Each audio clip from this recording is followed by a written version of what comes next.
मुखं करोति वाचालं पङ्गुल्लङ्घयते गिरिं यत्कृपातमहं वन्दे श्रीगुरुं दीनतारिणं परमानन्दमाधवं श्रीचैतन्य ईश्वरम्। हरे कृष्णा। जरा बोलें हरे कृष्णा हरे कृष्णा कृष्णा कृष्णा हरे हरे हरे राम राम राम हरे हरे। अक्षय तृतीया महामहोत्सव की, चंदन यात्रा महामहोत्सव की। तখন নিয়মিতভাবে যে পাঠ চলছে সেটি হচ্ছে বলি মহারাজের ভগবান শ্রী বামনদেবের চরণে আত্মনিবেদন। তো নবদা ভক্তি যেটা শাস্ত্রে ব্যাখ্যা করা হয়েছে, প্রহ্লাদ মহারাজ বলছেন শ্রীমদ্ ভাগবতে, শ্রবণম কীর্তনম বিষ্ণু স্মরণম পাদ সেবনম अर्चनम वंदनम दासम सख्यम आत्मनिवेदनम। এই যে শ্রবণ কীর্তন আদি যে ভগবানের নববিধা ভক্তি, তার একটি অঙ্গ হচ্ছে আত্মনিবেদন। অন্তিমে আত্মনিবেদন, সব কিছু ভগবানের চরণে সমর্পণ করতে হবে।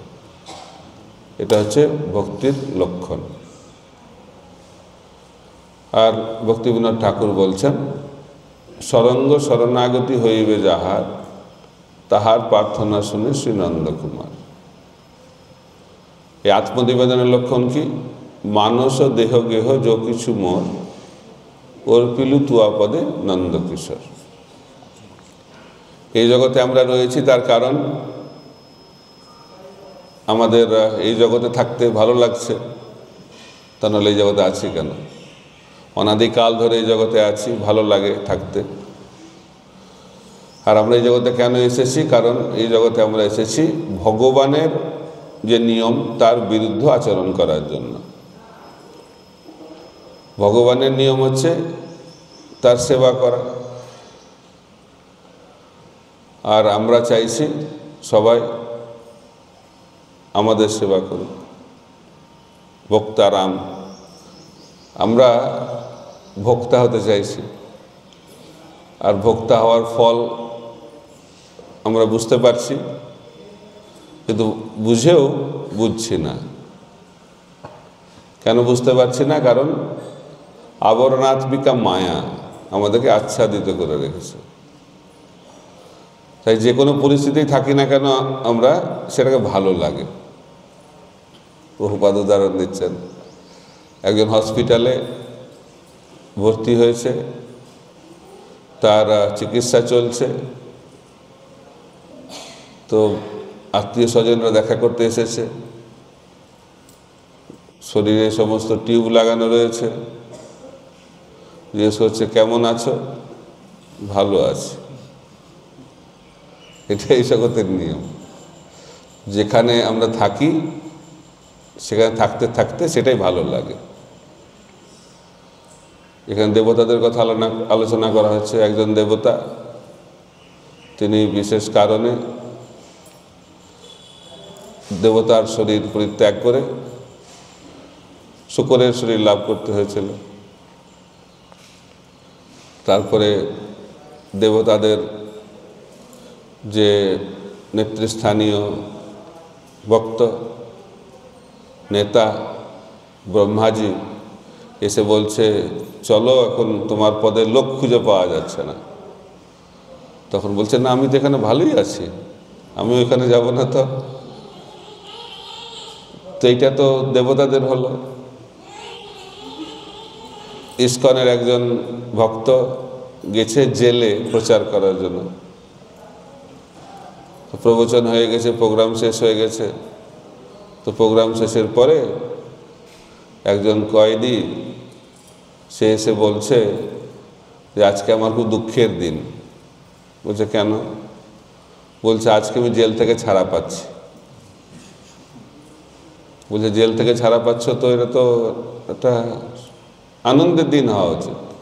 বলছে না না, আমি এখানে খুব ভালো ছিলাম, কারণ আমি অনেক সিনিয়র কয়েদি, তো তাই সবাই আমাকে গুরু হিসেবে মানত। নতুন কয়েদিরা এলে আমাকে প্রণাম করত, গুরু দক্ষিণা দিত, সব কিছু আমার স্পেশাল এখানে ট্রিটমেন্ট হয়। কিন্তু এখন আমি যদি জেল ছেড়ে চলে যাই গ্রামে, তাহলে আমাকে সবাই অন্য চোখে দেখবে। তো সেই কারণে আজকে আমার মনে খুব দুঃখ, তা আমি এখানে থাকলেই ভালো হতো। আমাদেরও সেই একই অবস্থা। এই জড়জগৎটাকে একটা কারাগারের সঙ্গে তুলনা করা হয়েছে, কিন্তু আমরা ভাবছি বেশ আমরা ভালো আছি। তো হরিদাস ঠাকুর যখন জেলে গেছেন, তখন সমস্ত কয়েদিরা হরিদাস ঠাকুরকে দেখতে এসেছে। হরিদাস ঠাকুর তাদেরকে আশীর্বাদ করেছেন, তোমাদেরকে আমি আশীর্বাদ করি তোমরা জেলেই থাকো।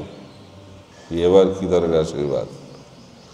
বলছে এরকম আশীর্বাদ, তার কারণটা কি? কারণ আমরা সকলেই জেলে আছি, কিন্তু আমরা ভাবছি যে আমরা ভালো আছি, কিন্তু তোমরা অত্যন্ত ভাগ্যবান, কারণ তোমরা বুঝতে পারছো তোমরা জেলে আছো। তা আমরা এই জড়জগৎ যেটা ভগবান সৃষ্টি করেছেন, এটা একটা কারাগারের সঙ্গে তুলনা করা হয়েছে, সংসার কারাগার। আর এখানে তিনটে দড়ি দিয়ে বেঁধে রাখা হয়েছে, শিকল দিয়ে বেঁধে রাখা হয়েছে, সত্য, রজ এবং তম। কিন্তু এই বন্ধন থেকে মুক্ত হওয়ার একটাই পন্থা, সেটা হচ্ছে শরণাগতি। সরঙ্গ শরণাগতি হইবে যাহার, তাহার প্রার্থনা শুনে শ্রীনন্দ কুমার। আর ভগবান কৃষ্ণ গীতাতে বলছেন, সর্বধর্মান পরিত্যাজ্য মামেকং শরণাং ব্রজ, অহং তং সর্ব পাপেভ্য মোক্ষয়িষ্যামি মা শুচ। সমস্ত চিন্তা থেকে আমরা মুক্ত হয়ে যাব, সমস্ত চিন্তা। তার জন্য কি করতে হবে? আমাদেরকে ভগবানের চরণে শরণাগত হতে হবে। চিন্তা হচ্ছে মানে বুঝতে হবে শরণাগতির অভাব রয়েছে। যে শরণাগত তার কখনো চিন্তা থাকতে পারে না। কিন্তু এই জগতে আমাদের সবসময় চিন্তা, ভক্তি জীবনে আসার পরেও চিন্তা, কি হবে? এটা একটা বিখ্যাত আমাদের মনোভাব, কি হবে। ভগবান খুব সুন্দরভাবে বলে দিয়েছেন কি হবে, তা সত্ত্বেও চিন্তা। ভগবান বলেছেন যার জন্ম হয়েছে তার কি হবে? মৃত্যু হবে। আর যার মৃত্যু হয়েছে তার কি হবে? জন্ম হবে, তাও চিন্তা। জন্ম মৃত্যুর মধ্যে কি হবে তাই নিয়ে চিন্তা। ঠিক আছে, জন্ম হয়েছে, মৃত্যু হবে, তার মধ্যে কি হবে? জরা হবে, ব্যাধি হবে, আর কি লাভ হবে? দুঃখ লাভ হবে, তাও চিন্তা। কারণ আমরা চাইছি এই দুঃখময় যে জীবন তাকে সুখময় করার, আর যে যত চেষ্টা করছে তার তত বেশি দুঃখ। তাই প্রভুপাদ বলছেন এই দুঃখময় যে জগৎকে যত বেশি সুখময় করার চেষ্টা করা হবে, দুঃখ তত বেশি আসবে। এটাই জগতের নিয়ম। তাই যারা বুদ্ধিমান তারা এই দুঃখময় জীবনকে সুখময় করার চেষ্টা করে না, তারা এই দুঃখময় জীবনকে আনন্দময় জীবনে পরিণত করার চেষ্টা করে। আর আনন্দ কিভাবে আসবে? মা সূর্য বলা হচ্ছে, কোনো চিন্তা থাকবে না। কখন চিন্তা থাকবে না? যখন আমরা ভগবানের চরণে আত্মসমর্পণ করব। মারবি রাখবি যো ইচ্ছা তুহারা, এই চেতনা আনতে হবে। তাহলে সমস্ত দুঃখ থেকে আমরা মুক্ত হয়ে যাব। আর তা নাহলে কী লাভ হবে? চিন্তা আর চিতা, দুটো জিনিস ফ্রিতে পাওয়া যায় এই জগতে। চাইলেও পাওয়া যায়, না চাইলেও পাওয়া যায়। অসীম কৃপা এই ভৌতিক সংসারের। দুটি কৃপা হচ্ছে, একটা হচ্ছে চিতা, আরটা হচ্ছে চিন্তা। দুটোর কি কাজ? সকালেই গাইছিলাম আমরা, সংসার দাবা নললীল লোকা। এই জগৎটা হচ্ছে আমাদেরকে আগুন যেমন আমাদেরকে জ্বালায়, ঠিক একইভাবে এই চিন্তা এবং চিতা আমাদেরকে কি করে? জ্বালায়। তো চিতা কাকে জ্বালায়? শরীরকে তো জ্বালায়। কোন শরীরকে? মৃত শরীরকে জ্বালায়। আর চিন্তা কাকে জ্বালায়? জীবিত শরীরকে জ্বালায়। চিতা মৃত শরীরকে কবার জ্বালায়? একবার জ্বালায়। আর চিন্তা জীবন্ত শরীরকে কতবার জ্বালায়? বারবার জ্বালায়। তাহলে কোনটা ভালো? সবাই বলে চিতাটাই ভালো। এই জন্য বলে না, মরলে শান্তি। মরলে তো শান্তি হবে না, কারণ আবার জন্মাতে হবে। তো মরলে যদি হয়ে যেত তাহলে তো হয়ে যেত সব কিছু। তাই মহাপ্রভু বলছেন, যদি মরে ভগবানকে পাওয়া যেত তাহলে তো আমি বারবার মরতাম। মরে তো ভগবানকে পাওয়া যাবে না। মরলে কি পাওয়া যাবে? জাতস্যই ধ্রুব মৃত্যুর ধ্রুবং জন্ম মৃতস্য। যার মৃত্যু হয়েছে তার কী লাভ হবে? আবার জন্ম হবে। কোথায় যে হবে জানা যাচ্ছে না। তো কোথায় জন্মাবো সেটাও ভগবান বলছেন। জংজম ব্যাপী শরণ ভাব তেজতি অন্তে কলে বরম তম তবৈতি কন্তে সততৎ ভাব ভাবিত। যে যেরকম চিন্তা করতে করতে শরীর ছাড়বে তার সেরকম গতি হবে। এখন আমরা কার চিন্তা করছি সেটা খুব গুরুত্বপূর্ণ একটি বিষয়। মন সবসময় কিছু না কিছু চিন্তা করবে। মন কখনো চুপচাপ বসে থাকে না। মন কি করে? সবসময় চিন্তা করে। অন্য ইন্দ্রিয়গুলো হয়তো একটু বিশ্রাম নেয়, কিন্তু মন কখনো বিশ্রাম নেয় না। আমরা যখন ঘুমিয়েও থাকি মন সক্রিয় থাকে। তো মন কি করে? চিন্তা করে। তো ভগবান বলছেন, মন কি চিন্তা করছে তার উপর নির্ভর করে আমাদের ভবিষ্যতে কি গতি হবে। তো ভগবান গীতাতে বলছেন, মন বিষয়ের চিন্তা করতে পারে, না হলে মন কৃষ্ণের চিন্তা করতে পারে। এই দুটোর মধ্যে একটা হবে। কৃষ্ণের চিন্তা করলে কি হবে আর বিষয় চিন্তা করলে কি হবে সেটাও ভগবান পরিষ্কারভাবে আমাদেরকে বলে দিয়েছেন। ধ্যায়তে বিষয়ান পুংস সঙ্গাস্তে সুপজায়তে সঙ্গা সংজায়তে কাম কামাৎ ক্রোধ বিজায়তে ক্রোধাৎ ভবতি সম্মোহ সম্মোহা শ্রুতি বিভ্রম শ্রুতি বংশাৎ বুদ্ধিনাশ বুদ্ধিনাশাৎ প্রণশ্যতি। বিষয় চিন্তা করলে কি হবে? প্রণশ্যতি, বিনাশ হবে। বিনাশ হবে মানে কি? মনুষ্য জনি আর লাভ হবে না, নিম্ন জনিতে আমরা প্রবেশ করব। এটা যে বিষয়ের ধ্যান করলে তার ফল। আর যদি কৃষ্ণের চিন্তা হয় তাহলে কি হবে? অন্তকালে চ মামেব স্মরণ মুক্তা কলেবরম য প্রয়াতি সমদ্ভাবম জাতি নস্তত্র অসংশয়। ভগবান বলছেন এই বিষয়ে কোনো সংশয় নেই। যদি কেউ আমার চিন্তা করতে করতে দেহত্যাগ করে সে আর এই জগতে পুনর্জন্ম লাভ করবে না, সে আমার কাছে ফিরে আসবে। তো ভগবান কোথায় থাকেন? প্রভুপাদ তাৎপর্য বলছেন, এই জড়জগৎ হচ্ছে সৃষ্টির 1/4 আর 3/4 হচ্ছে চিন্ময় জগৎ। তো ভগবান কোথায় নিত্য লীলাবিলাস করছেন? চিন্ময় জগতে।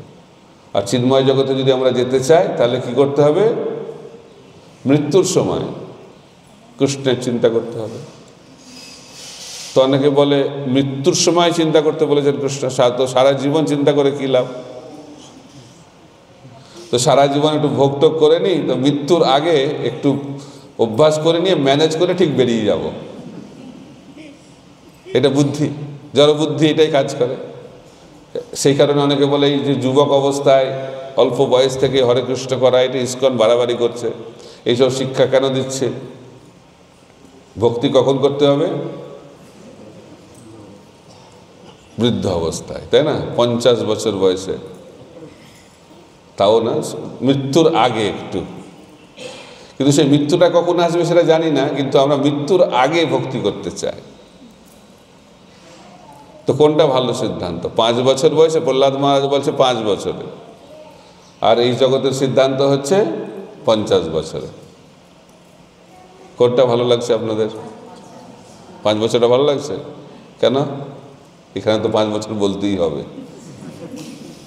5 বছর বলতেই হবে। তো তো 5 বছর থেকে অভ্যাস করলে, কারণ সারা জীবন যেটা অভ্যাস করি আমরা সেটাই অন্তিমে স্মরণ হবে।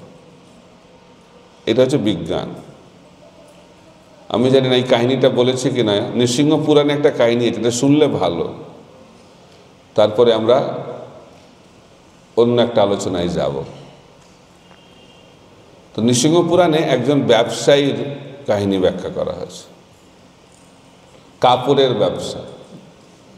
তো এখানে যদি কেউ ওটা করে থাকেন তার জন্য বলা হচ্ছে, পুরাণ থেকে ব্যাখ্যা করা হচ্ছে। তো ব্যবসায়ী প্রচুর সফলতা লাভ করেছে, অনেক পয়সা রোজগার করেছেন সেই বৃদ্ধ ব্যবসায়ী। তার 2 পুত্র, তারাও খুব পুণ্যবান। তো 2 পুত্র ভাবছেন যে আমাদের বাবা আমাদের জন্য এত কিছু করেছে, তা আমাদেরও কিছু করা দরকার।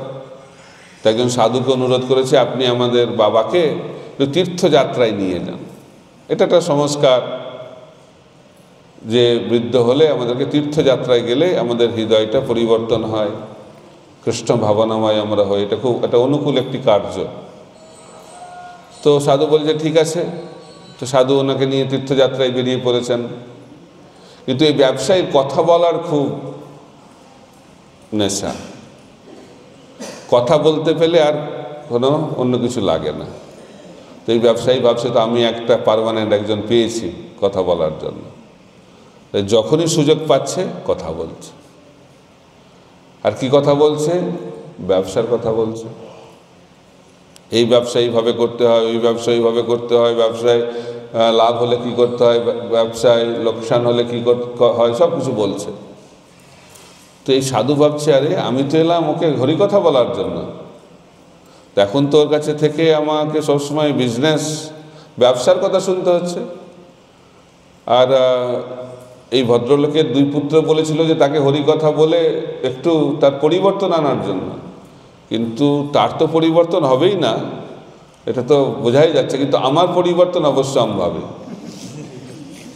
এনার সঙ্গে যদি আমি আর কিছুদিন থাকি তাহলে আমাকে ব্যবসা শুরু করতেই হবে। তো চিঠি লিখেছে তার 2 ছেলেকে, দয়া করে বাবাকে নিয়ে যাও, কারণ আমার পক্ষে তোমার বাবার পরিবর্তন করা অসম্ভব, কিন্তু তোমার বাবার সঙ্গের ফলে আমার পরিবর্তন হতে পারে। তো 2 ছেলে বলেছে না না, আপনি এত চেষ্টা করছেন, তো শেষ চেষ্টা করে দেখুন।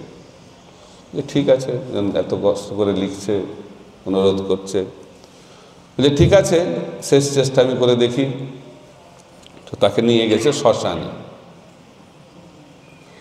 তো সাধারণত শ্মশানে গেলে একটা বৈরাগ্য আছে, এটা বলে শ্মশান বৈরাগ্য, শুনেছেন তো? কয়েকদিন থাকে। যখন বাবা মারা যায়, বাবা মরে গেলে হুকান্না করে, বাবা চলে গেল, বাবা চলে গেল, বাবা চলে গেল, 7 দিন থাকে। তারপরে কান্নাটা বদলে যায়, কান্না থাকে তখন, তারপরে বলে বাবা কি রেখে গেল, বাবা কি রেখে গেল, বাবা কি রেখে গেল। এটাই জগৎ। কিন্তু শ্মশানে গেলে একটা বৈরাগ্য আসে।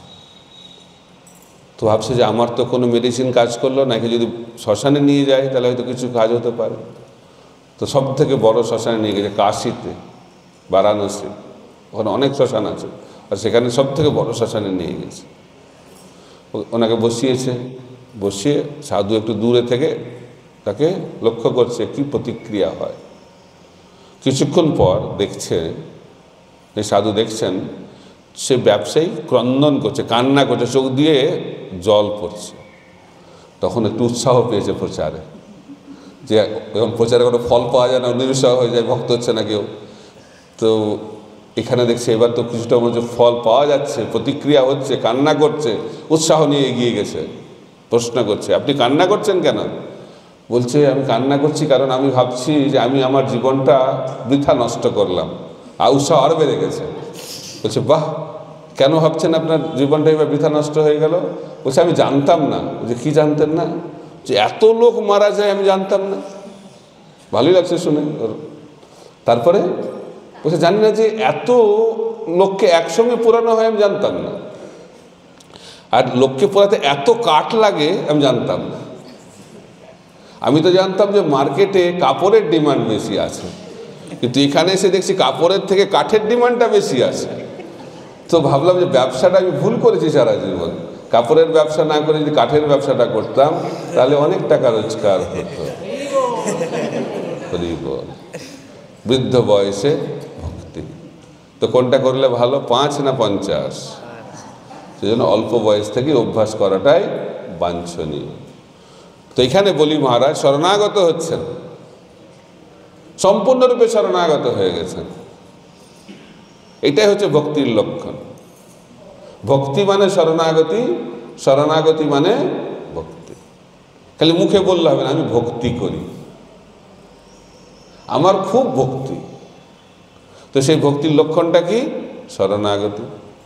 আর শরণাগতি মানে কি, তার আবার 6টা লক্ষণ ব্যাখ্যা করা হয়েছে।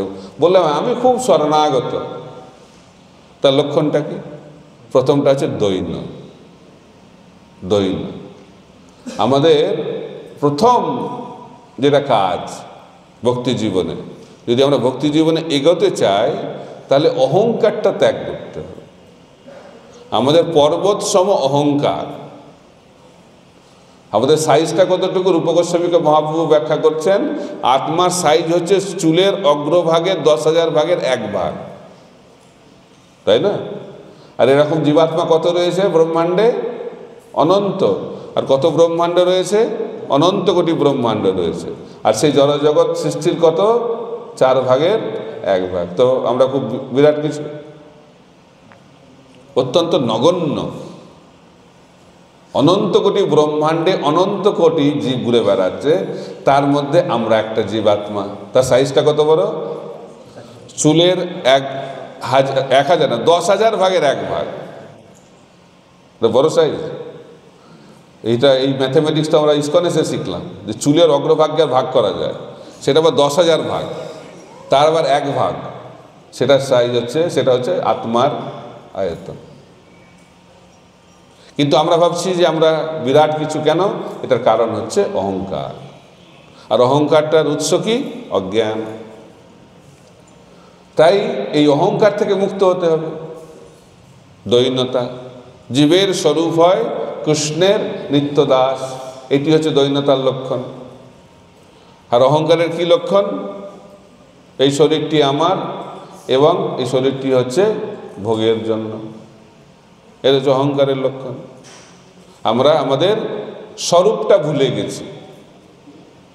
আমার যে প্রকৃত স্বরূপ, আমাদের যে প্রকৃত স্বরূপ সেটা আমরা ভুলে গেছি। এটা হচ্ছে অজ্ঞানতা এবং তার থেকে অহংকারের সৃষ্টি হয়। তাই ভক্তি মানে এই অহংকার থেকে মুক্ত হতে হবে। আর অহংকার থেকে মুক্ত হতে গেলে অজ্ঞান থেকে মুক্ত হতে হবে। আর অজ্ঞান থেকে মুক্ত হতে গেলে আমাদেরকে জ্ঞান লাভ করতে হবে। এই জন্য কৃষ্ণ ভগবদ্গীতার জ্ঞান প্রদান করলেন অর্জুনকে, রূপ গোস্বামীকে মহাপ্রভু জ্ঞান প্রদান করলেন, পরীক্ষিত মহারাজকে সুখদেব গোস্বামী জ্ঞান প্রদান করলেন। তো এই গুরু পরম্পরা ধারায় আমাদেরকেও জ্ঞান লাভ করতে হবে, যার ফলে আমরা অজ্ঞান থেকে মুক্ত হব, অহংকার থেকে মুক্ত হয়ে দৈন্যতা অর্জন করব। এটা প্রথম দৈন্য। তারপরে হচ্ছে দৈন্য, তারপরে আত্মনিবেদন। এখন আমি জেনে গেলাম যে আমি হচ্ছি ভগবানের দাস, তাহলে কি করতে হবে আমাকে? দাসের কি কাজ? সেবা করা। কার সেবা করা?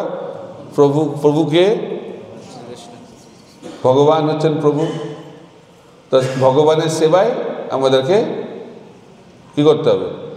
সব কিছুকে অর্পণ করতে হবে। তাই ভক্তিবিনোদ ঠাকুর বলছেন, মানস দেহ গেহ যো কিছু মোর অর্পিলু তুয়া পদে নন্দকিশোর। যেগুলো হচ্ছে আমার, সেগুলোকে কি করতে হবে? ভগবানের সেবায় লাগাতে হবে। খালি মুখে বললে হবে না তো যে আমি সেবা করি, সেবা করি, দেখাতে হবে তো, প্র্যাকটিক্যালি বাস্তবভাবে দেখাতে হবে। শরণাগতি কোনো লুকিয়ে রাখা জিনিস নয়, ও হৃদয়ে রয়েছে শরণাগতি, না, কার্যক্ষেত্রে দেখাতে হবে। সব কিছু ভগবানের সেবায় লাগাতে হবে। সব কিছু ভগবানের সেবায় লাগাবে? বাপরে বাপ, এটা তো মহা ঝামেলার ব্যাপার। প্রভুপাদ বলছেন যে 50% যা ইনকাম ভগবানের সেবায় লাগাতে হবে। এটা শুনেই হার্ট অ্যাটাক হয়ে যাচ্ছে। তো হার্ট অ্যাটাক বন্ধ করার জন্য প্রভুপাদ বলে ঠিক আছে 25%।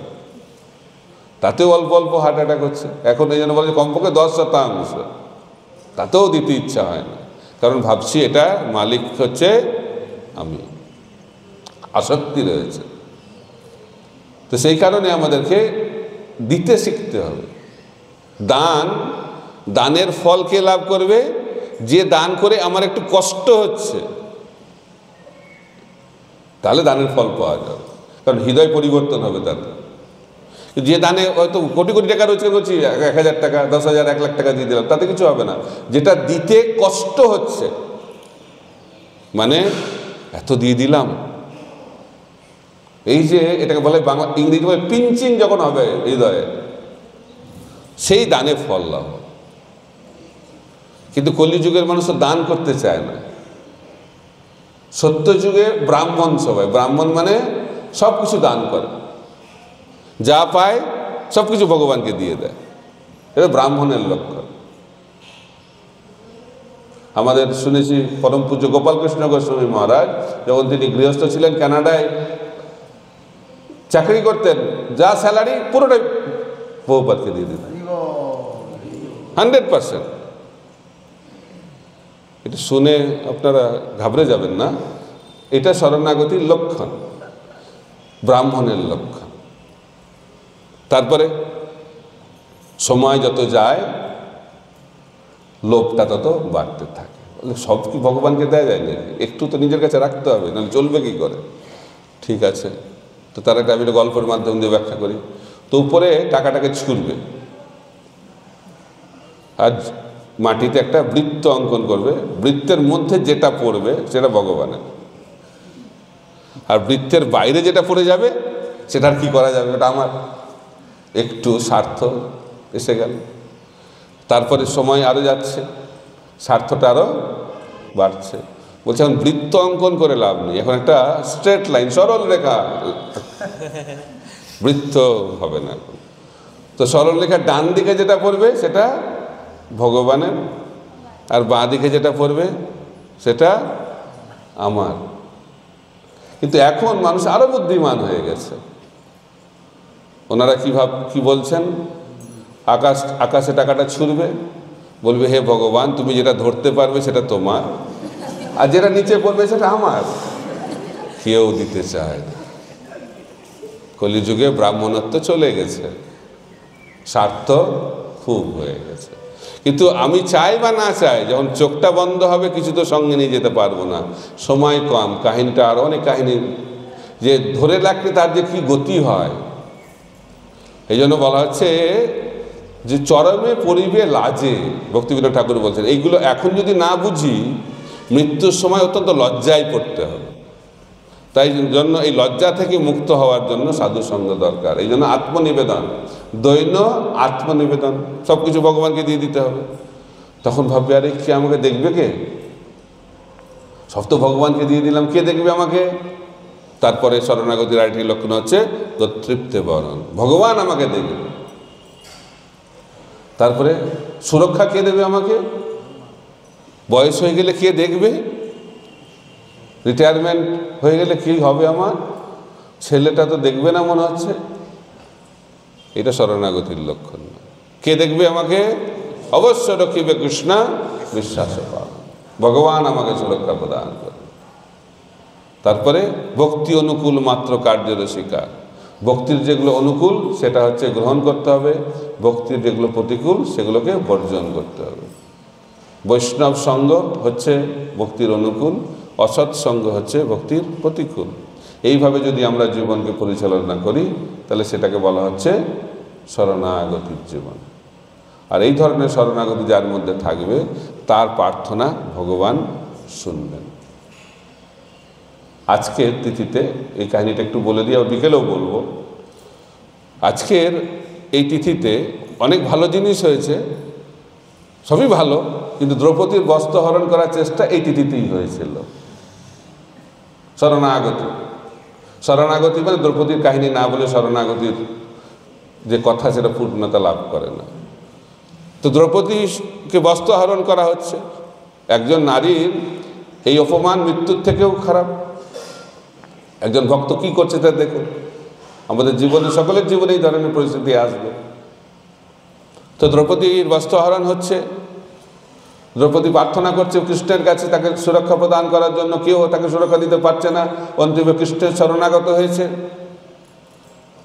তো ভগবান কৃষ্ণ রয়েছেন কোথায়? দ্বারকাতে রয়েছেন, রুক্মিণী দেবীর সঙ্গে কথা বলছেন। রুক্মিণী দেবী অত্যন্ত দুঃখিত হয়েছেন, বলছেন হে প্রভু আপনি যান, আপনার ভক্ত দ্রৌপদী এত বিপদে পড়েছে, তাকে সুরক্ষা প্রদান করুন। কৃষ্ণ বলছেন হ্যাঁ আমি তো যাব, কিন্তু কিভাবে যাব বুঝতে পারছি না, কিসে করে যাব, কোন বাহনে যাব? বলছে প্রভু আপনার বাহন গরুর দেব রয়েছে, আপনার বাহনের আবার চিন্তা? বলছে না না, গরুর বাহনে আমাকে যাওয়া সম্ভব নয়, কারণ তার প্রতি আমার বিশ্বাস নেই। কেন?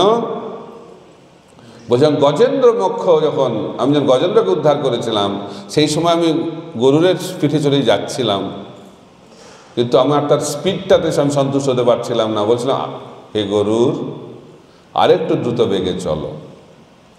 কিন্তু প্রত্যেকটা কি বলে ভেহিকেলের, অর্থাৎ প্রত্যেকটা ভেহিকেলের বাংলা কি, প্রত্যেকটা যানবাহনের একটা গতি স্পিড লিমিট রয়েছে। তো গরুরেরও মনে হচ্ছে একটা স্পিড লিমিট রয়েছে। তো সেই স্পিড লিমিটকে অতিক্রম করেছে গরুর, ভগবানকে সন্তুষ্ট করার জন্য। তো ব্রেকডাউন হয়ে গেছে, অচেতন হয়ে পড়ে গেছে গরুর। তখন কৃষ্ণ বলছে তাকে আমাকে ঘাড়ে করে নিয়ে যেতে হয়েছিল। মজা করছে আর কি। তো কিছুক্ষণ পরে দেখা যাচ্ছে কৃষ্ণ আর নাই, কিছুক্ষণ পরে আবার ফিরে এসেছে। বলছে প্রভু আপনি কোথায় গেছিলেন? নাই, ঘুরে এলাম, দ্রৌপদীকে উদ্ধার করে এলাম। বলছে আপনি যে বলছেন কীভাবে যাবেন? বলছেন আমি তো তোমার সঙ্গে টাইম পাস করছিলাম। টাইম পাস কেন? আমি অপেক্ষা করছিলাম কখন দ্রৌপদী পূর্ণরূপে আমার চরণে শরণাগত হবে। যে মুহূর্তে পূর্ণরূপে শরণাগত হয়েছে এবং সেই শরণাগতের অশ্রু যখন নির্গত হয়েছে, সেই অশ্রুকে আশ্রয় করে আমি তৎক্ষণাৎ তার কাছে পৌঁছে গেলাম। এই জন্য আমি আজকে ঘোষণা করছি, পূর্ণ শরণাগত ভক্তের অশ্রুই হচ্ছে আমার সবথেকে দ্রুতবাহী বাহন। তাই যদি ভগবানকে আমরা আমাদের জীবনে লাভ করতে হয়, তাহলে পূর্ণ শরণাগত হয়ে তাকে তার জন্য ক্রন্দন করতে হবে। বাইরের ক্রন্দনে হবে না, হৃদয় থেকে ক্রন্দন করতে হবে। সেটা হচ্ছে শরণাগতির লক্ষণ। তো আজকের এই শুভ তিথিতে দ্রৌপদী সেই শরণাগতি প্রদর্শন করেছেন এই পৃথিবীতে। তা আমরা যদি তার পদাঙ্ক অনুসরণ করি, তাহলেও আমরা সেই বিপদ থেকে, যেভাবে দ্রৌপদী তার বিপদ থেকে মুক্ত হয়েছিলেন, আমরাও এই জড়জগৎ যেটা হচ্ছে জন্ম মৃত্যু জরাব্যাধির চক্র, একটা বিপজ্জনক জায়গা, সেই বিপজ্জনক জায়গা থেকে মুক্ত হয়ে ভগবানের কাছে ফিরে যেতে পারি। হরে কৃষ্ণ কৃষ্ণ কৃষ্ণ হরে হরে, হরে রাম রাম রাম হরে হরে।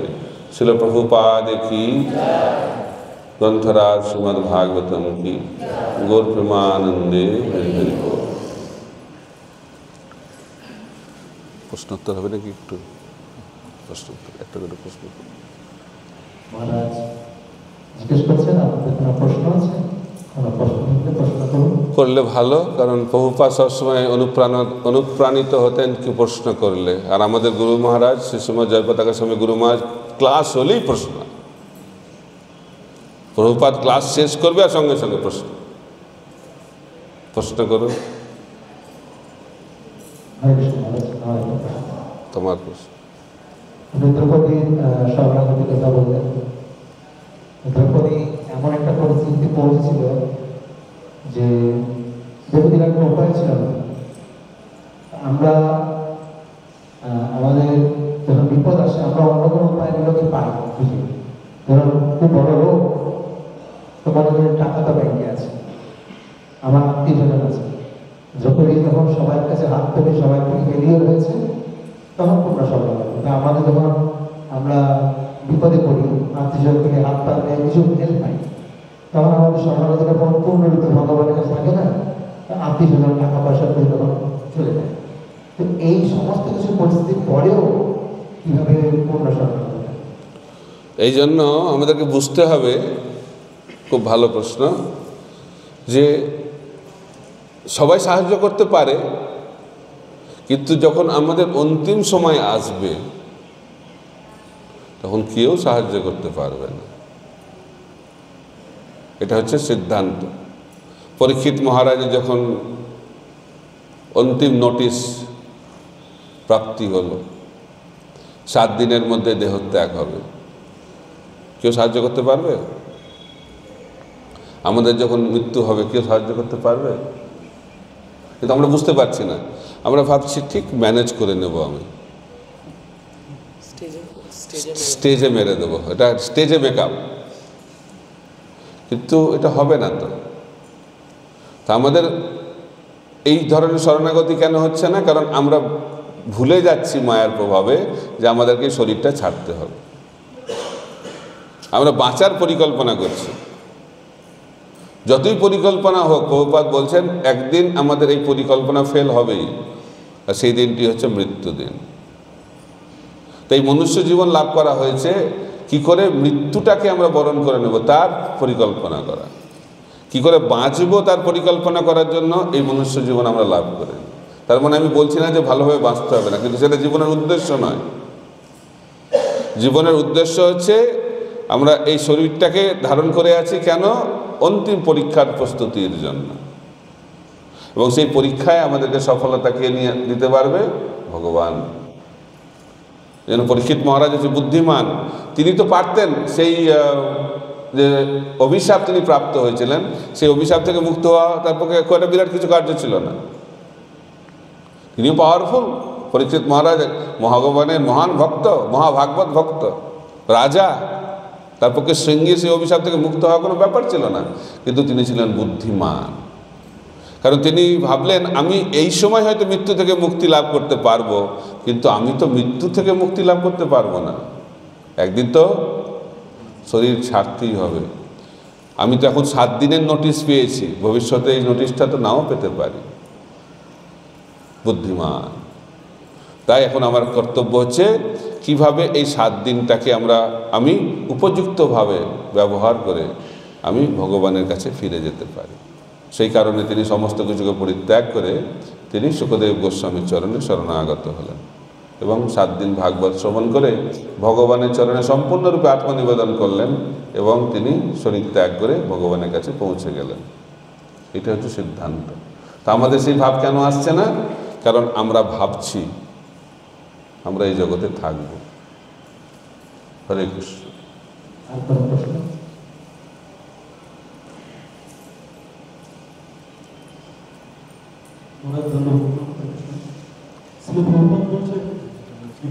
যদি বুঝতে হয় তাহলে তার সৃষ্টি রহস্যটা বুঝতে হয়। শ্রীমদ ভাগবতকে যখন আমরা সুসংবদ্ধভাবে বোঝার চেষ্টা করছি তখন দেখছি যে সৃষ্টি রহস্য অত্যন্ত দ্বিতীয় স্কন্ধে, পঞ্চম স্কন্ধে, তো সেইটা না পার হলে আমরা কৃষ্ণের লীলা প্রবেশ করতে পারছি। সেই জায়গায় বিভ্রান্তি আসছে, সেটা কি করা? প্রশ্নটা কি? প্রশ্নটা হচ্ছে যে সৃষ্টি রহস্য যেটা সেটা বোধগম্য হচ্ছে না, যেটা শ্রীমদ ভাগবত হৃদয়ঙ্গম হচ্ছে না। তো কিভাবে হৃদয়ঙ্গম হবে, এটাই প্রশ্ন।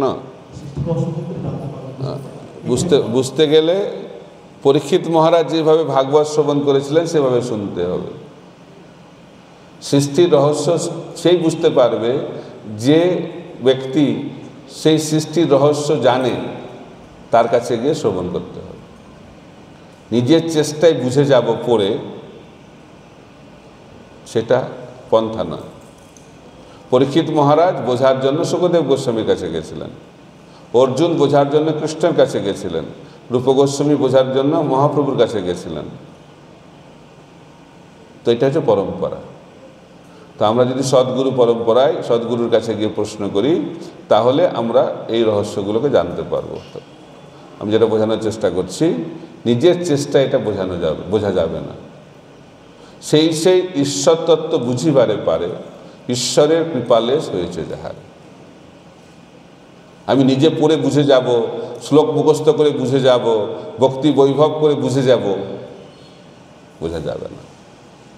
তাহলে কি হবে? কৃপাটা কি করে লাভ হবে? হে ভগবান কৃপা করুন, হে ভগবান কৃপা করুন, হে ভগবান কৃপা করুন, কৃপা লাভ হয়ে যাবে? অত সস্তা? কৃপা কার লাভ হবে? যে হচ্ছে ঐকান্তিক।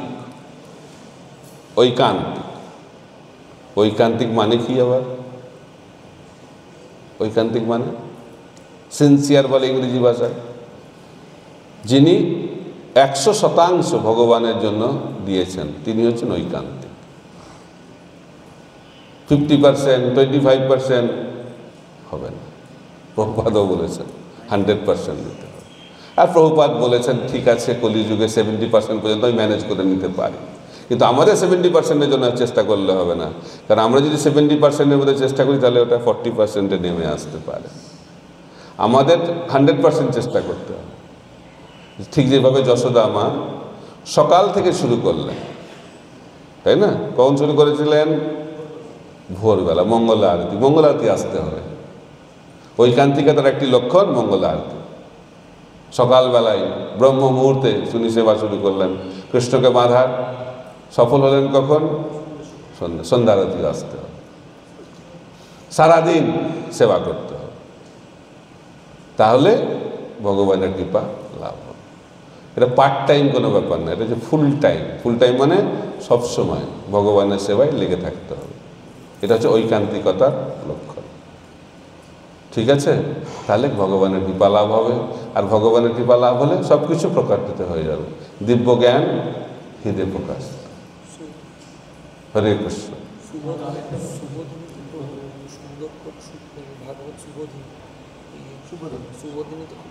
হ্যাঁ, বলছে যে পঞ্চম স্কন্ধে ব্যাখ্যাটা বেশি আছে, সৃষ্টি না, ওখানে ওটা আবার সৃষ্টির একটা আলাদা সুবোধিনী আছে। জানি ওটা বাংলায় অনুবাদ হয়েছে কিনা। খুব সুন্দরভাবে একটা সুবোধিনী আছে, আমাদের ইস্কন জিবি থেকে বার করা হয়েছে। গৌরাঙ্গ দর্শন প্রভু ইংরেজি ভাষায় লিখেছেন, ওটা বঙ্গানুবাদও হয়েছে শুনলাম। ওটা পড়বেন, ওটা খুব সরলভাবে বুঝিয়ে দেওয়ার চেষ্টা করা হয়েছে। ওটা পড়ে চেষ্টা করুন, কিছুটা বুঝতে পারবেন। ঠিক আছে? হরে কৃষ্ণ।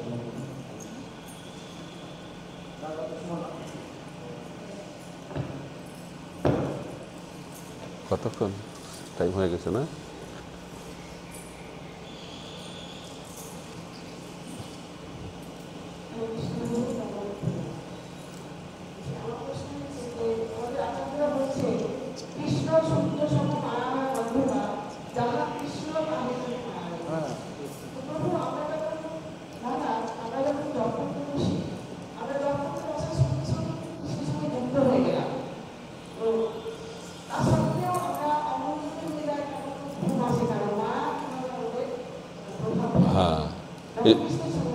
হ্যাঁ, এই জন্য বুঝতে হবে জপ হচ্ছে কিন্তু যুক্ত হতে পারছি না। ঠিক আছে? তো আমরা যদি কারোর সঙ্গে যুক্ত হই, মোবাইল নাম্বার লাগে আমাদের। মোবাইল ছাড়া তো বোঝানো যাবে না আজকাল, সব কিছু মোবাইল দিয়ে বোঝাতে হবে। তো যদি আপনি কারোর সঙ্গে যুক্ত হতে চান, মোবাইল নাম্বার পেয়ে গেছেন। তো হরে কৃষ্ণ মহামন্ত্র হচ্ছে কলিযুগে ভগবানের মোবাইল নাম্বার। তো আমরা তো প্রতিদিন সকালবেলায় শুরু করে দিচ্ছি, হরে কৃষ্ণ কৃষ্ণ কৃষ্ণ হরে হরে, হরে রাম রাম রাম হরে হরে। মোবাইল নাম্বার টিপলে কি কানেকশন হবে? কি মনে হচ্ছে? তার আগে ব্যাটারিটা চার্জ করতে হবে মোবাইলের। ব্যাটারি যদি না থাকে তাহলে কানেকশন হবে না। আর ব্যাটারি চার্জ হলেও যদি নেটওয়ার্ক এলাকায় না থাকেন তাহলে কানেকশন হবে না। ঠিক না? তো নেটওয়ার্ক এলাকাটা কি? সাধুর সঙ্গে। তো যাদের মোবাইল কানেক্টেড হয়েছে তাদের সঙ্গে থেকে যদি জপ হয় তাহলে কানেকশন হবে। এই জন্য বলে সাধু সঙ্গে হরিনাম। খালি হরিনাম করলে হবে না, সাধু সঙ্গে হরিনাম এই মাত্র চাই, সংসার জীবিতে আর কোনো বস্তু নাই। উন্নত ভক্তের সঙ্গে হরিনাম করতে হবে। ভক্তিবিনোদ ঠাকুর বলছেন যে যে ভক্ত শুদ্ধ নাম করে তার কৃপাতেই আমাদের হৃদয় থেকে শুদ্ধ নাম বেরোতে পারে, নিজের চেষ্টাই হবে না। শরণাগত হরিনাম করলাম আর কানেকশন হয়ে গেল কৃষ্ণ সুর, তাহলে তো হয়েই যেত, অত সহজ হলে। মোবাইল নাম্বারটা কারেক্ট আছে, কিন্তু ব্যাটারি চার্জ করতে হবে, তারপরে নেটওয়ার্ক এলাকায় থাকতে হবে। আর নেটওয়ার্কটার ভালো নেটওয়ার্ক হলে হবে। নেটওয়ার্ক পুরো নেটওয়ার্ক হলে আবার কানেকশন লাগবে কেটে যাবে, লাগবে কেটে যাবে। ভালো নেটওয়ার্ক হতে হবে, যেন ভালো উন্নত ভক্তের সঙ্গে থাকতে হবে, তাহলে খুব তাড়াতাড়ি কানেকশনটা হয়ে যাবে। ঠিক আছে? হরে কৃষ্ণ। এই কৃষ্ণ মহারাজের অসাধারণ যুক্তি, মানে কোনো যুক্তির মধ্যে কোনো সন্দেহ থাকবে না, অকাট্য যুক্তি, এবং সেই যুক্তির মধ্যে দিয়ে যেহেতু মহারাজ ইউথ প্রিচিং করেন, ইউথ লিডার, ইউথদের মধ্যে দিয়ে মোবাইলের মাধ্যম দিয়ে এখন আর কোনো পারমার্থিক যুক্তি দিয়ে বোঝানো যাবে না, এখন জাগতিক মোবাইলের যুক্তি দিয়ে। হ্যাঁ, মোবাইল দিয়ে তাড়াতাড়ি বুঝে যায় এখন। মোবাইলটা এত সুন্দর জিনিস, ওর মাধ্যম দিয়ে সহজে বোঝা যায়। তার একটা জিনিস আমি বলতে চাই, অক্ষয় তৃতীয়ার এই শুভ মুহূর্তে ভক্তি জীবনে আমাদেরকে দায়িত্ব নিতে হবে। দায়িত্ব না নিলে, যেমন আমি বললাম যে ও কিছুক্ষণ তো আমি সেবা করেছি, কৃপা লাভ হয়ে যাবে না।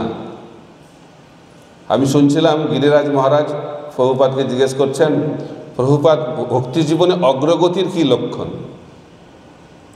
প্রভুপাদ উত্তর দিয়েছিলেন, যে যত বেশি কৃষ্ণের জন্য উদ্বেগ নিচ্ছে সে তত বেশি অগ্রগতি করছে। আমি আরামে থাকবো, কোনো চিন্তা নেই, নিশ্চিন্তে ভজন করব, সেটা ভক্তি জীবনের অগ্রগতির লক্ষণ নয়। একজন ভক্ত ভক্তি জীবনে অগ্রগতি করছে, তার লক্ষণটা কি? সে ভগবানের জন্য কত উদ্বেগ গ্রহণ করছে। আমাদের আন্দোলন হচ্ছে উদ্বেগ গ্রহণের আন্দোলন, আমাদের পরম্পরা হচ্ছে উদ্বেগ গ্রহণের পরম্পরা। কৃষ্ণ ভগবান চৈতন্য মহাপ্রভু রূপে এসে তিনি উদ্বেগ, একা মালাকার আমি কাহা কাহা যাব, সাহায্য লাগবে, উদ্বেগ, সবাই যেন ওই ফলটা পায়। কেউ পেল না উদ্বেগ। পৃথিবীতে আছে যত নগরাদি গ্রাম, সর্বত্র প্রচার হইবে মোর নাম। কেউ যেন বাদ না পড়ে যায়। আর সেই বাদ না পড়ে যায়, সেটা কীভাবে সফল হবে? সবাইকে এগিয়ে আসতে হবে, সবাইকে দায়িত্ব নিতে হবে, তাহলে এটা সফল হবে, বাস্তবায়িত হবে। এই জন্য ছিল প্রভুপাদ সবসময় অনুপ্রাণিত করতেন দায়িত্ব নিতে, উদ্বেগ নিতে। যে যত বেশি উদ্বেগ নেবে সে তত শিষ্য, আদর্শ শিষ্যে পরিণত হবে।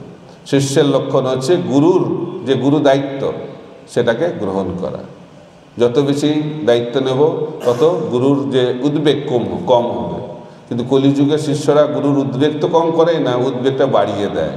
গুরু মহারাজ আমার এই সমস্যা সমাধান করে দিন, গুরু মহারাজ আমার এই সমস্যা সমাধান করে দিন। এটা গুরু শিষ্য সম্পর্ক নয়। গুরু শিষ্যের সম্পর্কটা কি? হে গুরুদেব, আমি আপনার জন্য কি সেবা করতে পারি? এটা হচ্ছে শিষ্যের প্রশ্ন। তাই আমরা যদি যথার্থ শিষ্যে পরিণত হতে চাই, কি সেবা করব, আমি কি সেবা করতে পারি, আমি কি দায়িত্ব নিতে পারি, আমি কি উদ্বেগ নিতে পারি, যাতে করে গুরু পরম্পরার উদ্বেগ কম হয়, কি করে এই কৃষ্ণ ভাবনার প্রচার আরও বেশিভাবে হয়, সেই মানসিকতাই আমাদের গুরু পরম্পরাকে সন্তুষ্ট করবে, চৈতন্য মহাপ্রভুকে সন্তুষ্ট করবে। এই ভাবটা অত্যন্ত গুরুত্বপূর্ণ। আজকের এই অক্ষয় তৃতীয়া শুভ তিথিতে আমাদের সেই মনোভাব গ্রহণ করলে আমাদের মনুষ্য জীবন সার্থক হবে এবং আমরা ভগবানের কৃপা গুরু পরম্পরা ধারার মাধ্যম দিয়ে লাভ করতে পারব। হরে কৃষ্ণ। আপনারা রাজি আজকের এই অক্ষয় তৃতীয়াতে আরও বেশি দায়িত্ব নেওয়ার? যারা নিয়েছেন তারা আরও বেশি নিন, আর যারা নেননি আজকের এই তিথিতে দায়িত্ব নিন। যত বেশি দায়িত্ব নেবেন তত আপনি নিজে আনন্দে থাকবেন। এই যে এই উদ্বেগ, এই উদ্বেগ আপনাকে আনন্দ দেবে, এই উদ্বেগ আপনাকে দুঃখ দেবে না। জনজাগতিক উদ্বেগ আপনাকে দুঃখ দেবে, কিন্তু আধ্যাত্মিক উদ্বেগ আনন্দ প্রদান করবে। তাহলে ভগবানের সঙ্গে সম্বন্ধ স্থাপিত হবে। হরে কৃষ্ণ। তাহলে এখানেই আজকের মতো না, এখনকার মতো